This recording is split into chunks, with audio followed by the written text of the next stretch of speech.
Hello, and welcome back to another episode of Elden Ring Dissected. Today's video is going to be all about a mechanic that's new to the series. In the data, it's referred to as resist correct, which is short for resistance correction.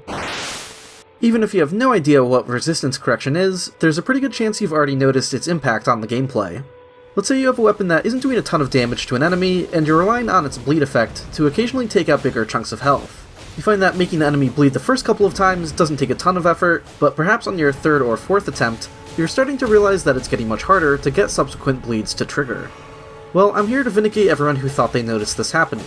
Because, yeah, it's not just in your head. This is resistance correction doing its thing.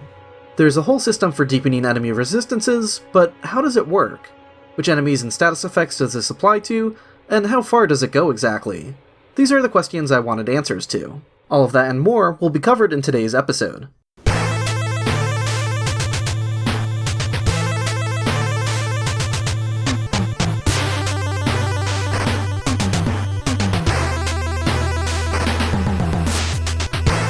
I think the majority of players who recognize that this is happening at all will probably first notice it when trying to make an enemy bleed repeatedly. But I wouldn't be surprised if poison is another common source of realization. Perhaps you noticed that a particular enemy only took one poison pot to get it poisoned the first time, and then it took two the second time.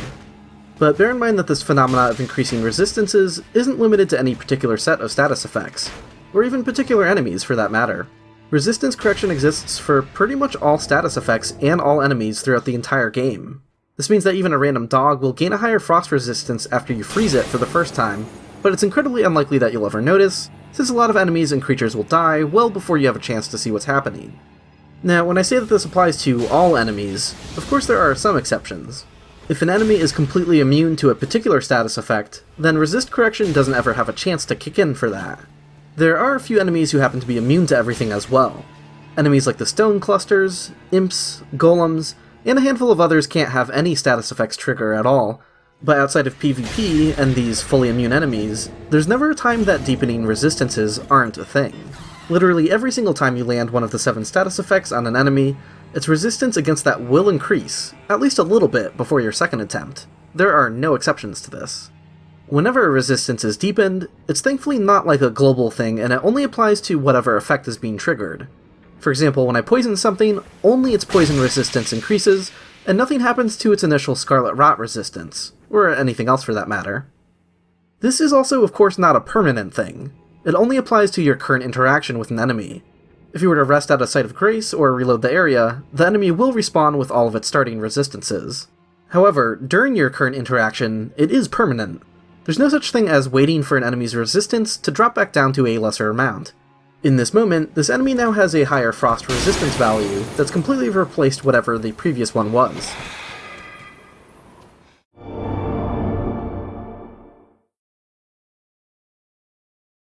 So how does resistance correction increase, and how far can it go? For the most part, there's one of 7 additive patterns it can follow, and there's a potential maximum of 6 tiers of resistance before it caps. There's no official name for these, but I'll be referring to these as growth patterns. Special thanks to King Boar for datamining these numbers and their corresponding IDs. I realize these numbers probably aren't too helpful on their own, so let's make some sense of it. Every status effect that an enemy isn't immune to is mapped to one of these 7 sets of numbers. Let's say an enemy has a starting resistance of 100 sleep, and we've mapped it to this first growth pattern here. These numbers are all instructions on how to alter that starting number of 100. It's purely additive, and there isn't any scaling, so it's a really simple system. It just so happens to use some oddly specific looking numbers. So when we're starting with 100 sleep resistance, then the second time we try putting it to sleep, it'll have 121 sleep resistance. Then the third time it would have 149, and then it would go to 191, then 289, and then ultimately it would cap at 579. Here's a graph with all 7 growth patterns applied to a starting value of 100, to help give an idea of how they differ. That's pretty much all there is to it. I mentioned that there's a potential maximum of 6 tiers of resistances, and looking at all of the growth patterns available helps reveal why that can vary. Only 3 out of the 7 patterns actually give instructions to keep adding higher and higher numbers 5 different times. 5 numbers higher than our starting value, of course, results in 6 different tiers of resistance. Here's a specific example if you want to see what this might mean in-game. There's nothing really notable about this example, but here's all 6 tiers of poison resistance for the burning slugs of Limgrave. You can pause the video if you want to look at it longer. But as we go through this list, despite finding 5 number slots for all of them, we find that they start repeating numbers. This pattern here wants both its 5th and 6th tier to be 887 higher than our starting resistance. So in a technical sense, a 6th tier does still exist for this, but really it just capped at its 5th. If you keep going down the list, you'll find them capping the resistance growth earlier, until we find one that just fills all 5 slots with the same number. So when that one is being used, there's only 2 tiers of resistances, your starting number and whatever is 457 higher than that. This is all to say that despite the potential for 6 tiers of resistances, it can range from anywhere between 2 to 6 tiers, depending on which growth pattern a particular status effect is mapped to. There is one exception to all of this, however, which I've been neglecting until now. NPCs that are built like the player character don't use any of the 7 growth patterns I've been showing. They have a unique one that works a little bit differently for some reason. Instead of being additive, it's multiplicative. So it still creates 6 tiers of resistance, but now you're just multiplying these values against your starting number. But how did they come up with all of these numbers? Like the additive numbers, these multiplicative values seem oddly specific and arbitrary. While I don't know which came first, like a sort of chicken or egg scenario, there is a strong similarity between this growth pattern and the first additive growth pattern. The additive growth pattern shown here applies to a lot of beasts with low resistances, and they all typically start at 63, resulting in the exact values that are shown here. Even though we know that these numbers are purely additive, what is the percentage difference between 84 to 63? 84 is 133.3% of 63, and 112 compared to 63, that's 177.7%. Then we have 244.4%, 400%, and then 860.3%, roughly. So for whatever reason, the multiplicative table for NPCs attempted to match what is perhaps the most common additive growth pattern. But since you're typically starting with numbers a lot higher than 63 for NPCs, this means their numbers can scale up to values that are much larger in comparison.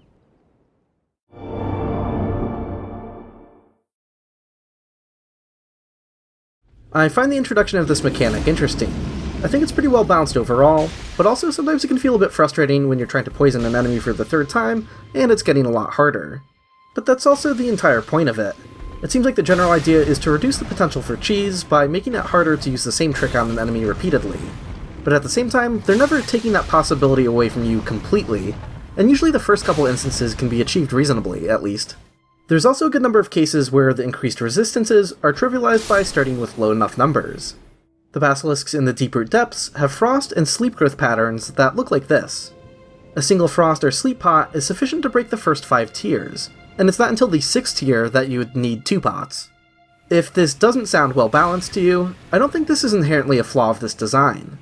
While I'm not one to judge anyone's playstyle, you're probably playing the game very incorrectly if a basilisk is somehow still alive after being frozen or put to sleep 5 times. So under normal gameplay situations, you won't be aware that growing resistances are actually happening most of the time, and I think this is perfectly fine. We can just think of this as a system that's turned on by default, and it really isn't intended to have a noticeable impact on the gameplay every time it happens. We might only notice it when an enemy has enough health to endure repeated attacks, and there's no reason to suspect that the developers wanted it to work any differently than that. So while it's kinda funny that a dragonfly has 6 tiers of poison resistance, despite never having the opportunity to survive beyond the first poisoning, I don't really see that as a problematic or under-designed aspect. Something I do question a little is everything sharing the same 7 growth patterns. When I said before that there are 7 of the additive growth patterns, that was a bit of an oversimplification, as the full list looks like this.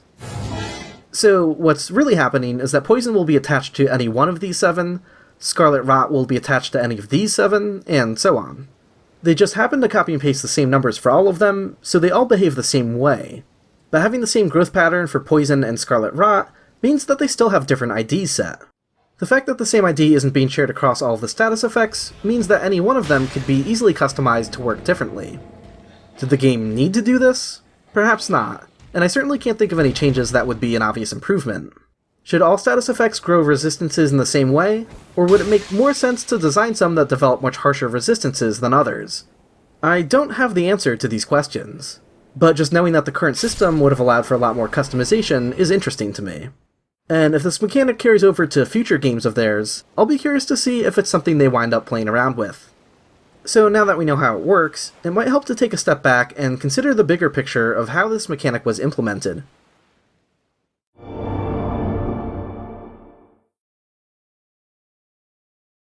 Just because the system on a mechanical level does nothing to prevent an enemy from having some weird outlier values that could be attached to whatever growth pattern you want, that doesn't mean that they actually did that. They had some constraints in mind that they tried to follow, kind of like choosing to color inside the lines of a coloring book. To start with, all enemies that aren't player character like NPCs start with just one of 8 specific resistance values. All resistances always start off as one of these numbers, and they're never anything else, not counting things that they're immune to. This might seem a little confusing at first, because most of the time you'll run into enemies whose first tier of resistance isn't one of these 8 numbers.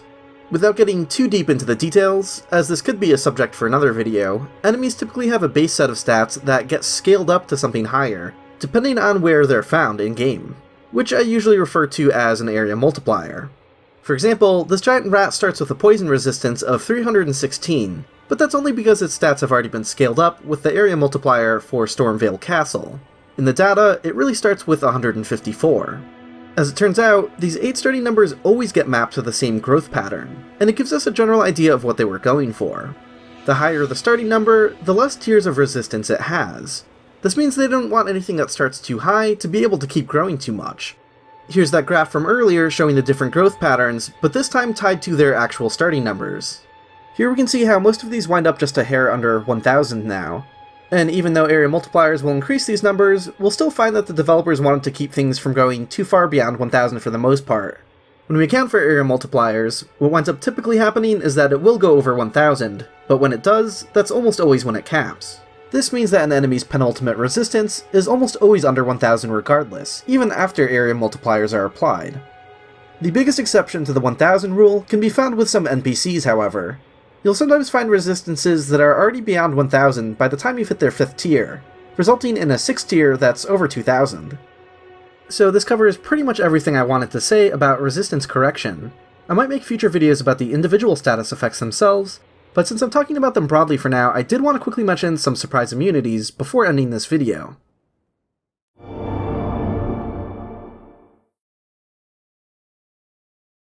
Whenever an enemy is immune to a particular status effect, it's given a base immunity of 999.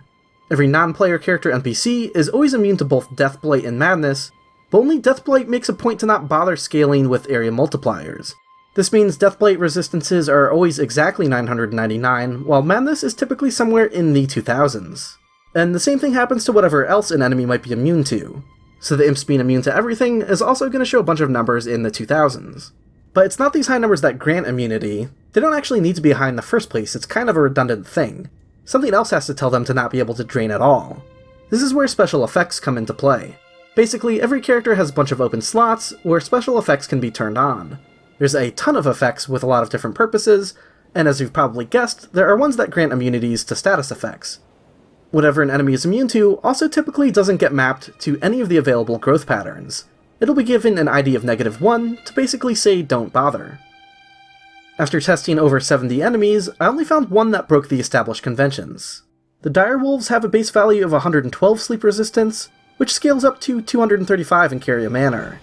But none of that matters because they are fully immune. Their special effect for immunity to sleep attacks is turned on regardless. I think this is probably a mistake. If they didn't want this enemy to be trivialized with sleep, it's worth bearing in mind that sleep has a couple different effects available. Sometimes it puts enemies to sleep for a long time, other times it just makes them briefly stagger.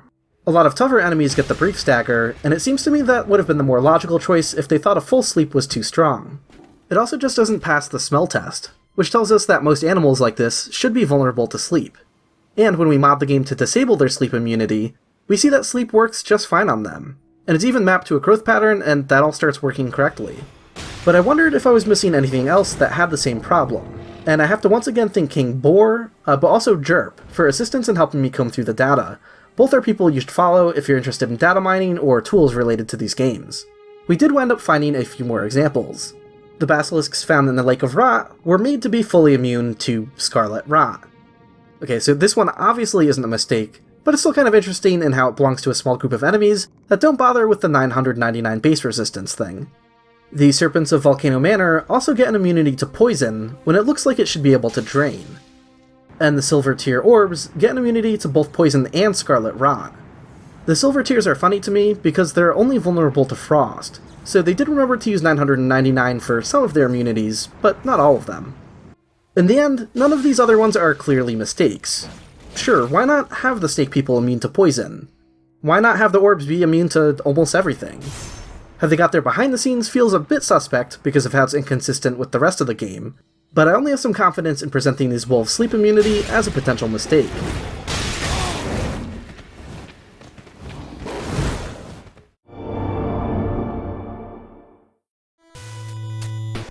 If you enjoyed this video, please consider doing all of the things on YouTube that help. You can also support me on Patreon via patreon.com/illusorywall. Special thanks to all of my backers at the Evil Vagrant tier: Basileus, Curtis Ware, Eric W., Ethan Ross, Gary Marshall, Harry Pham, Carl Germ, Kiko Abad, Chris, Lazy Tangent, Lude Frago, Nashwan Azari, Nate Hines, Quinn Parsons, Ronax, Majalis Duo, Zenatu, and Zelther. Thank you all so much, and thanks to everyone for watching.